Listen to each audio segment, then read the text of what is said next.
খুন, ছিনতাই, ডাকাতি আর দখলবাজির অভয়ারণ্যে পরিণত হয়েছে রাজধানীর মোহাম্মদপুর। ৫ আগস্টের পর অপরাধের যাত্রা বেড়েছে কয়েক গুণ।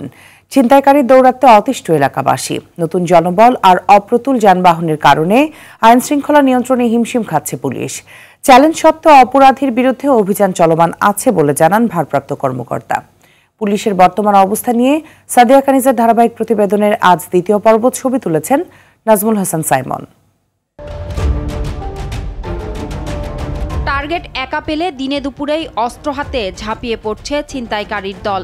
সিসিটিভির ফুটেজে দেখা যায় শুধু ব্যাগ ছিনিয়ে নিয়েই সন্তুষ্ট নয় তারা, ধারালো অস্ত্র দিয়ে কোপানোর চেষ্টা করছে তরুণীকে। অপরাধীদের বয়স 15 থেকে 30 বছর। শুধু ছিনতাই না, খুন, অপহরণ, দখল, চাঁদাবাজি সহ হেন অপকর্ম নেই যা তারা করে না।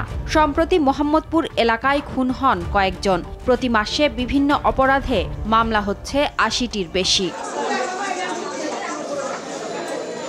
প্রতিদিন এত চুরি ছিনতাই হলেও সন্ত্রাসীদের ভয়ে মামলা হয় কম। তবে মামলা হলে পুলিশ ব্যবস্থা নেয়। এরকম অবস্থাতে চলাফেরা করাটা অনেকটা টাফ। এটা তো অবশ্যই ভয় কাজ করবে, এটা স্বাভাবিক। বিভিন্ন জায়গায় দেখতেছি খুব চুরি চিন্তা এগুলো হচ্ছে, যার কারণে আমরা খুব ভয়ভীতভাবে থাকতে হয়। পুলিশের কাছে যাইনি, সাধারণ একটা বাটুম ফোন লইয়া, কিন্তু আমাদের মতো মেয়েদের বাটুম ফোন ধরেন হেঁটেই অনেক কিছু। এই এলাকায় থানো ভয় নাকি, ঘরে কোনো নিয়ে যায়, এগুলো নিয়ে যায়, সব নিয়ে যায় চুরি চামারি করে। এটা বিভিন্ন রাজনৈতিক সংগঠন যেগুলো আছে এদের ছত্রছায়া এগুলা করছে, রাজনৈতিক নেতারা এদেরকে শেল্টার দিচ্ছে। পুলিশের রয়েছে সক্ষমতার ঘাটতি। 5 আগস্টের পর যুক্ত হয়েছে নতুন সদস্য। খোয়া যাওয়া বেশিরভাগ অস্ত্র এখনো উদ্ধার হয়নি। যানবাহনও প্রয়োজনের তুলনায় কম। গোপনে তথ্য সংগ্রহ করছি, আমরা অভিযান চালাচ্ছি, ধরছি, লোকজন খবর দিলে পরে আসামি ধরে নিয়ে আসছি। অপরাধ সংগঠনের পর মামলা হচ্ছে, মামলার সংক্রান্ত আসামি গ্রেপ্তার করছি। এছাড়া আমাদের নিয়মিত টহল কার্যক্রম পরিচালিত আছে। মোহাম্মদপুর থানার আয়তন অনেক বেড়ে গেছে, নতুন নতুন বসতি গড়ে উঠেছে। এই বসতিগুলোর নিরাপত্তা দেওয়ার জন্য পর্যাপ্ত যে যানবাহন সেটা এখনো আমার কম আছে। তা আমি আরও কিছু যানবাহন এবং জনবল যদি পাই, আমি আরও ভালো নিরাপত্তা দিতে পারবো বলে আশা করছি। ভারপ্রাপ্ত কর্মকর্তা বলেন, পূর্বের ক্ষমতাসীনদের মদদেই মোহাম্মদপুরের অপরাধীরা এমন ভয়ঙ্কর হয়ে উঠেছে। এলাকার যারা নেতা তারা ইতিপূর্বে ব্যবহার করেছে, এদেরকে মাসল হিসেবে ব্যবহার করেছে, এদেরকে গানম্যান হিসেবে ব্যবহার করেছে, এদেরকে বিভিন্ন দখল চাঁদাবাদির কাজে ব্যবহার করেছে। তারা ব্যবহৃত হতে হতে এখন তারা এমন একটা অবস্থায় গেছে যে তারা স্বাধীনভাবে যে অন্য কোনো সৎ পেশায় যাবে এটা তারা আর চিন্তা করতে পারছে না। তারা আবার গডফাদার খুঁজতেছে।